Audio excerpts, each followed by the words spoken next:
Good morning, children. January the 5th. Sound character is our greatest asset because it provides the power with which we may ride the emergencies of life instead of going down under them.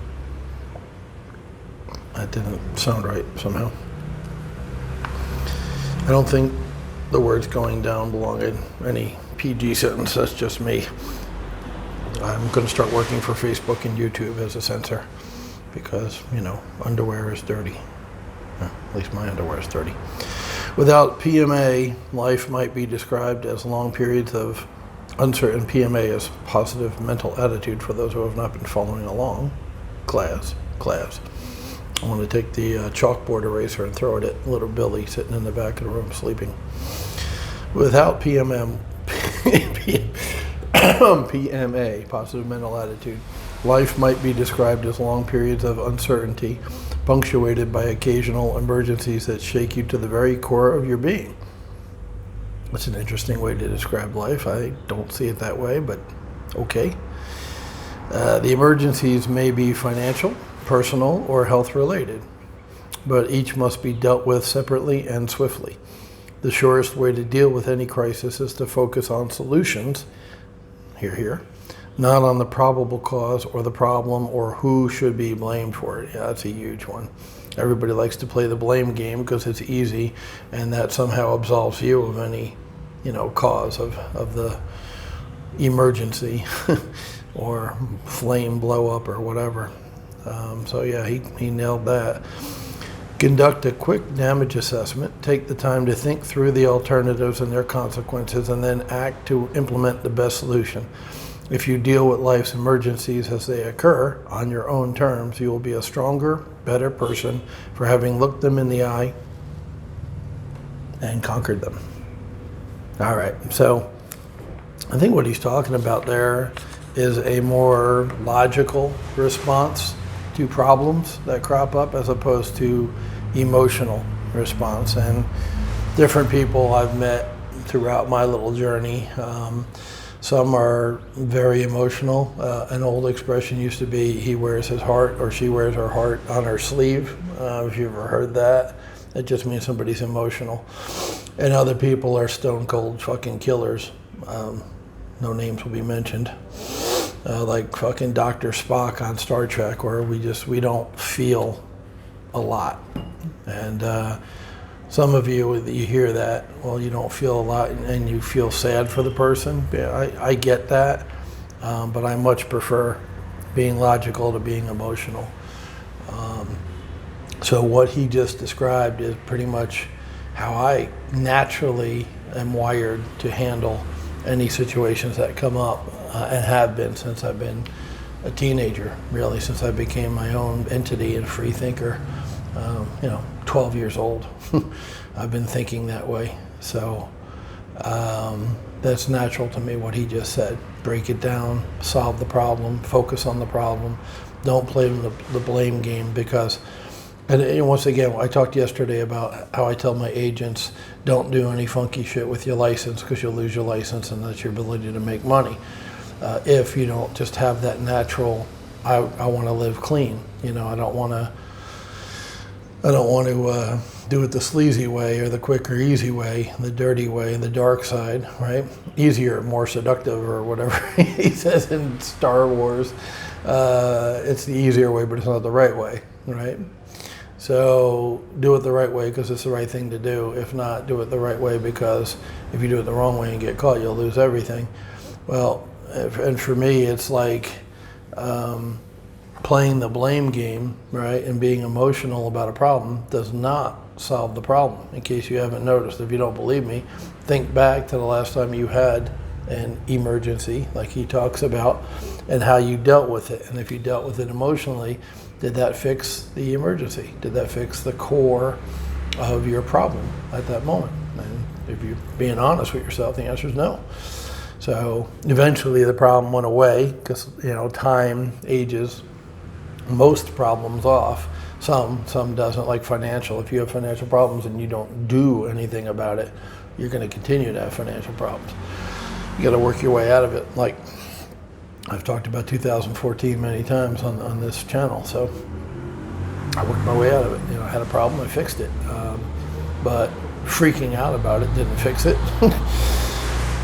Sitting down, figuring out a plan, getting my license back, my real estate broker license back was part of the plan, taking the test. I made a plan and I took steps towards, that plan and milestones and achieving the goals. Everything we've laid out here over the last 200 plus days. So stuff works. Solve the problem. Don't get emotional about it. If you're an emotional person, sit in a corner and have your good cry and then solve the problem. Either way, at the end of the day, that's the answer. So if your natural instinct is to freak out about it, go ahead, freak out. Give yourself a day, an hour, whatever it takes to let your emotions out, instead of keeping them bottled up inside. And then do what I did from minute one, which is logically sit down and plan it out and say, okay, I got a problem. I got to solve it. What do I do? And you're smarter than you think. Give yourself more credit than you do. If you're not a success at this point, it's not because you're dumb. It's because you lack something like we talked about. Either your fear, you're afraid. My girl, I put a thing on Facebook the other day of her wearing her mask in bed in our little apartment here. And I'm like, what the hell are you doing? And she said, I'm cold, right? She's a little guy. She's 90 pounds. So it's 60 degrees, 61 degrees here. I'm in my shorts as usual, right? Nothing else. I'm fine at 60 degrees with no t-shirt on or no long pants, just the shorts. And she comes out all bundled up and shivering and stuff like that at 60 degrees. So, it's different when you're 90 pounds as opposed to 264 pounds or whatever the hell I weigh now. I haven't weighed myself since the 119 kilos at the hospital when we went to see her baby, her new grandchild. That's where I weighed myself. That's where I got the 119. Was on a hospital scale. So, we were laying in bed last night, and she turns to me and goes, "Do you have corona?"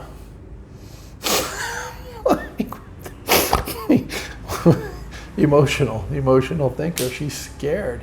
The government, the powers that be, that want people scared so they can control them, they have her scared. The Thais are deathly afraid of corona. Here's a woman who's living with me who knows I don't get sick unless I eat poisonous food. Unless I give myself food poisoning, I don't get sick. And, I don't cough. I don't have a fever. She's been with me every day for however long. She turns to me, should we go get checked? Should we go get checked for corona? I'm like, do you feel sick? No. Well, why the fuck would you get checked for corona then? Fear. Scared. She's scared. They got her scared. They got her where they want her. If you're scared, they got you where they want you. I'm not scared. I'm not sick. It boggles the mind. Now I know how fucking Dr. Spock felt surrounded by, what's his name? The dumbass Captain Kirk, who was a dumbass. If you think about it, his big thing was to take his shirt off and get in fights, right? And Dr. Spock is like, wow, these humans or whatever, the Earthlings are fucking assholes, right? Because the captain was an asshole. He was brave and swashbuckling, whatever, made good TV, but he was an asshole. He liked to, he scored the chicks. He took his shirt off and got in fights. I wasn't a devotee. I'm not a Trekkie. I don't go to costume. I don't get in the little costumes and pretend to be them and go to shows or whatever conventions. But of course I saw the show. It was on for 20 years when I was growing up, and from time to time I saw the show. And that's what I remember, was he was an idiot, and Dr. Spock was just like, none of what you do makes sense. And I'm with Dr. Spock, being afraid of this virus that, has a 99.98% survival rate. I don't get it. I just don't understand, and I never will. I'm sorry. And I don't wear the mask because I have trouble breathing through it, although I did buy 2 new masks for us online that filter out smoke particles, because the locals, the tribe people in the hills around Pai and down near in between here and Chiang Mai burn their fields to have better crops the next year. And the smoke fills like the whole frigging town once a year, and that's coming up, March and April. So to prepare, I got these 3M masks, name brand masks, not the fucking 10-bot wonders that everybody's selling, which is just a face diaper, right? It's just cotton. It's the same thing as your fucking underpants. And, I couldn't breathe. I seriously could not breathe through the rewashable, thick cotton masks, especially like if I'm in Macro, the big box store, and we're in for an hour, going around buying all the shit for the shop or whatever, having to wear it for a long time, really. And I don't have breathing problems. I don't have COPD. I don't have any of that crap. But you put a fucking face diaper on me for an hour, and I'm moving and I'm pushing the cart, and I have trouble breathing with it. But I tried on the 3M mask that I got with it's N95, right, which is you're supposed to have for Corona, COVID, whatever. And it's got like a little plastic piece with a filter in the middle, and I can breathe. I can breathe through that. So maybe that was the answer, spending $8 or whatever the fuck I spent for a mask, as opposed to the little face diaper, just the plain, normal cotton mask that you see everybody wearing, that loops around your ears and stuff. So that was probably the answer. I should have spent a dime instead of being a cheap bastard and got a better mask, because I can actually breathe through that one. Not wearing it because the smoky season hasn't started yet. But when I do have to go out to the store, Tesco, Lotus here or whatever, or the bank, the places that are requiring a mask, again, that had actually lightened up. Now we have the second wave on cue. So when I am forced to wear the mask, I'll wear that one, and at least I can friggin' breathe through it. So that's a tip for you. Try to get one of the good masks made from 3M, and I've seen them with circles like over here, or mine actually has like a little square right in front of your mouth, and it's like a plastic, almost like a pill thing with like a lid or whatever, and there's a changeable filter inside there. I can actually breathe through that one. So there you go. If you're forced to wear a frigging mask during this thing, look up online. I'm sure Jeff Bezos will be happy to sell you one for like fucking $20, because he's a billionaire. That's why.